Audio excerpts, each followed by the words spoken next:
This is RTV6 News at 7, working for you. And thanks for joining us on the News at 7 tonight. I'm Mark Mullins. And I'm Amanda Starrentino. Tonight, the federal government is pushing for schools to reopen as the U.S. hits a milestone of more than 3 million coronavirus cases. Here in Indiana, the State Department of Health is reporting 455 new cases, bringing the total to more than 49,000 since the pandemic began. 2,539 people have died. More than 535,000 people have been tested. During his weekly briefing, Governor Holcomb said no single factor will determine whether schools will switch back to remote learning this fall. Certainly, the plan that's in place in every school, and we're obviously working hand in glove with each school corporation and the leaders there to make sure that they're carrying out their plan, and with the local health department. So if you're looking for just one indicator that says, you know, they score off the chart here, that's not it. It's a whole series of questions that have to be asked. Also, during today's state briefing, State Health Commissioner Dr. Christina Bach says she's concerned by some of Indiana's coronavirus trends. There has been an increase in the rate of positive cases and an increase in hospitalizations. Dr. Bach says the rates of ICU admissions and hospital discharges have remained steady, and so has the state's ICU bed capacity and ventilator use. More than 1,200 people have now died in Indiana from COVID-19 at 180 different long-term care facilities. That means nursing homes make up nearly half, 49% of all the coronavirus deaths in Indiana, yet only 12% of all the COVID-19 cases in our state. State leaders say they will soon release the specific facilities where those deaths and cases have been recorded. But as Call 6 Investigates' Kara Kenny shows you, one lawmaker says more needs to be done to protect everyone. State government is creating a dashboard that has nursing home deaths and cases dating back to March 1st.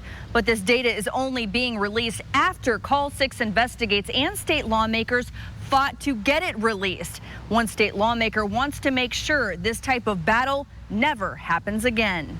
Long-term care facilities help our most vulnerable people. COVID-19 has been especially rough on people who live in nursing homes. The reality is we could face another wave of COVID-19 or another public health crisis. Senator Jean Breaux wants to make sure that the state publishes where people have died and where outbreaks are occurring. We shouldn't have to fight for this. There needs to be something that shows that this is a more standardized process that occurs naturally, and that type of information is collected, is compiled, and is released regularly to families. The state plans to publish the data 5 months after the pandemic began. Senator Breaux plans to file a bill to make sure these kinds of delays never happen again. That's why I think legislation is a critical piece of this. So there needs to be some uniformity, an understanding that there's a central location for you to go to get this information, and then it's information that has been verified as accurate. Some other states have stopped reporting data because their state's executive orders have expired. Breaux wants to make sure that Indiana keeps reporting COVID-19 deaths and cases at specific nursing homes and for other pandemics and health crises. It's just not something we can relent upon. We have to stay relentless. Since mid-April, Call 6 Investigates has been asking the state for nursing home deaths broken down by facility. We told you the stories of families with loved ones in nursing homes pushing for the data to be released. But it wasn't until July 1st that the state agreed to release the information. Kara, thank you so much for helping to spread a spotlight on this. We really can't do it without the help of media. The state is now in the process of compiling the data. The dashboard will be released later this summer. Reporting at the State House, Kara Kenny, RTV6. Kara, thank you. So far, the state has tested more than 40,000 nursing home staff members for coronavirus. State officials say many staff were excluded because they had already been tested or were already positive. A total of 480 facilities were tested. The state will now work with the Regent Street Institute to analyze the data to figure out who needs testing moving forward and how often. Checking in now with Storm Team 6 Chief Meteorologist Kevin Gregory. Kevin, it's kind of been the same thing all week long. Oh, yes, and just to prove it, it's Wednesday, and what is the time now? About 7:04. So this is live, a new conversation it will just sound so familiar. 85, that's the current temperature, the wind out of the north. Humidity sky high. Around 1 o'clock, even earlier than that, we've been developing these thunderstorms. They produce tremendous amount of rain in a short period of time. Here's the biggest kind of block of thunderstorms, Crawfordsville to Terre Haute. We'll get there in a second. Southeast of Muncie, heavy rainfall around Richmond in Wayne County. Pretty much stationary, heavy rainfall there. To the Crawfordsville area, back to Rockville, and just north of Terre Haute, there's very heavy rainfall, and you can see even closer. Covington to Kingman along 41, down to Rockville, and then Waveland, Ladoga, and Crawfordsville may pick up 1 to possibly 2 inches of rain there. Numerous thunderstorms still can't rule out an isolated severe storm this evening, damaging wind, the main threat. We're following a developing story on the northwest side of Indianapolis tonight where weather conditions might halt the search for a man who was blown off of a paddle boat. The Pike Township Fire Department says the man and a woman rented the boat from the Eagle Creek Marina. They say a gust of wind pushed them into the water. The woman was rescued. The man has not yet been found. Dispatch has let us know that storms are moving this way, and so we're preparing in case we have to abandon the operation. We've marked the location, last known site. We do have sonar out here, and DNR is coming. Pike has its own sonar unit that we're running, and then we also have a DNR unit that's coming, so that we'll have 2 sonars being able to run out here. Fire officials say the marina issued the man and woman life jackets, but crews do not believe they were wearing them. After 2 recent fatal shootings, the Department of Metropolitan Development is hiring extra security for the Canal Walk in downtown Indianapolis. And the department will pay IMPD officers overtime to patrol the area between 10 p.m. and 5 a.m. until the end of August. Nearby residents and people who visit the canal have been concerned. RTV6's Megan Sanctorum shows you some of the other ways Metro Police are boosting security in the area. Police say they are taking some extra steps to keep you safe after 2 recent acts of violence on the canal. Walking, running, or spending time with the family. You can find people enjoying the canal all hours of the day. But early Sunday morning, a trip down here turned deadly for a 24-year-old woman after she was shot and killed. Police have not released information on what may have led up to the shooting, but it happened just about a week after a robbery led to another shooting. That one left a 14-year-old boy dead. People who use the canal say they're not going to stop coming here, but they are going to be more cautious. It's scary, and we have to be careful what time we're out and about and what areas we're in. It's just being a little bit more aware. I always consciously or subconsciously kind of take a quick inventory because you're down here, right? It's not like you're up high and people can see you. So I always, especially when with my wife, I always like to try to get a feel for things. Police tell us they have extra officers working this area, and the bike unit is spending more time on the canal. They're also installing more cameras and working with the Department of Metropolitan Development to add more lighting. Their advice to the community: if you're going to engage somebody, make sure it's in a friendly manner. We don't instigate, but most of us just be aware of your environment, enjoy yourself, have a good time, and if you have something that you need taken care of, if you see an emergency, call us immediately so we can get there and take care of it. Working for you, Megan Sanctorum, RTV6. We're just running up against a timeline here that there's really no amount of wishing and hoping can change. The general election is less than 17 weeks away, so companies that print mail-in ballots are warning states and counties they need to decide now if a majority of residents will be able to vote by mail. RTV6's Cornelius Hawker reports creating and shipping mail ballots is a complicated process that takes time to plan. People just need to make up their mind. The counties and the states need to decide if they're going to do it or not going to do it. Jeff Ellington, president and COO of Runback Election Services out of Arizona, is talking about voting by mail. He says the decision needs to be made by the end of this month, preferably sooner. Normally, envelopes are ordered around the middle of July. But for Jeff's company to do their job, states must first decide what their ballots will look like and get approval from the U.S. Postal Service for the design of envelopes. Only then can mail ballot vendors start the printing process. Some states are already working with vendors, limiting the capacity of mail-in ballots they can produce for the general election.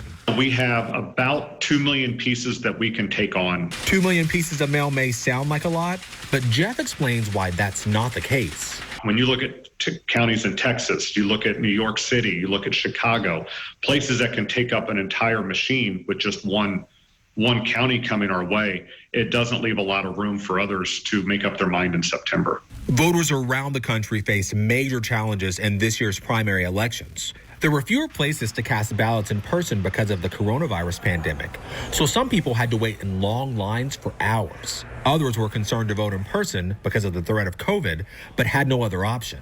Those experiences have many voters looking into voting by mail. Now, it's up to the government officials to make that process easier for them. Let's get the process moving forward because a lot of things have to be put into place. Working for you, Cornelius Hawker, RTV6. Well, Cornelius reached out to the Secretary of State's office and Marion County election officials. Both are still deciding whether to authorize no-fault absentee voting for the general election, which would let anyone without a pre-approved reason vote by mail. Still ahead on the news at 7, a new law could add an additional safety feature to your next new car. What it's designed to detect and stop. But first, a warning about fake products that only look like they can protect you from COVID-19. Make a donation or volunteer today. This is RTV6 News at 7, working for you. Criminals are trafficking crucial medical equipment needed to treat coronavirus. That's the latest warning from a United Nations report, and researchers say counterfeit items like face masks, personal protective equipment, and test kits have been sold on the black market. There are concerns that these products may not always meet health standards or could be completely fake. Well, 2 universities are suing the Trump administration over a rule aimed at keeping international students out of the United States. Harvard University and MIT filed that federal lawsuit against Immigrations and Customs Enforcement. This week, ICE announced that international college students would have to leave the country if their fall classes are taught entirely online due to the COVID-19 pandemic. Well, today, Indiana University issued a statement blasting the Trump administration's rule. IU's vice president says, quote, "It is unconscionable to inflict this level of uncertainty on those who have invested their time and trust in U.S. educational institutions, as it would be forcing our international students to leave their homes, their classmates, and their academic communities because of a university's decision made in the interest of public health and safety." A tremendous amount of lightning. Covington, Petersburg, right along Interstate 74 down to Rockville. Other areas of heavy rain into Montgomery County. A complete radar tour and the change finally in the forecast coming up. Just call Summers. Well, many of you could use rain, probably don't want 1 to 2 inches in an hour's period of time. This is south side of Marion County earlier this afternoon, some heavy rainfall. Right now, clearly the focus is on the edges, the eastern side of the state and the western portion of the state. Strongest storms now are along Interstate 74, really a 50-mile stretch from southeast Montgomery County all the way to the state line with Illinois. Look at all the lightning. You follow the lightning, you'll also find the heaviest rainfall just south of Covington, Petersburg, along Interstate 74 down to Kingman. Then that stretches to Waveland in southwest portion of Montgomery County toward Ladoga. Rainfall rates there 1 to an inch and a half in an hour's period of time. Muncie to Richmond, other pockets there with downpours. These are all the flood advisories from Crawfordsville to Noblesville, then straight up 31 all the way through Kokomo, and from Anderson to Muncie, street flooding, the major issue there from earlier thunderstorms. 76 in Peru, 85 in Terre Haute and Indianapolis. We dropped down into the 70s with nearby thunderstorms earlier after hitting 94 for the high. Tomorrow we do it all over again. Thunderstorms develop by the time we get to early afternoon. I think Friday a better chance for thunderstorms even in the morning through the afternoon. Then our rain chances decrease as we move to the weekend. Don't forget the Storm Shield app. You can download it. It helps you with storms. You can track your own storms on radar, or if there are warnings like we may have isolated this evening, you'll get an alarm straight to your phone. Temperatures tomorrow back to 93 with afternoon thunderstorms. Temperatures cool off Friday. More cloud cover, more consistent thunderstorms around.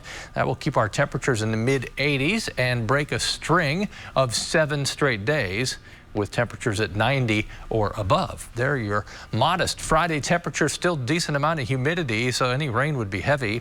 There's our break. Temperatures in the 80s for the weekend with low rain chances. Just to show you it does not last. Temperature Monday 88, but 93 Tuesday. Wednesday high temperature 95. These overnight lows go from the 60s for a couple days back to almost the mid 70s next week. Mark? Kevin, thank you. The House recently passed a massive transportation bill allocating $1.5 trillion to projects over the next 5 years. Chris Stewart shows us the bill includes a requirement that all new cars come with a system designed to alert parents they've left a child in the car, especially on a hot day. I was that guy. It could never happen to me.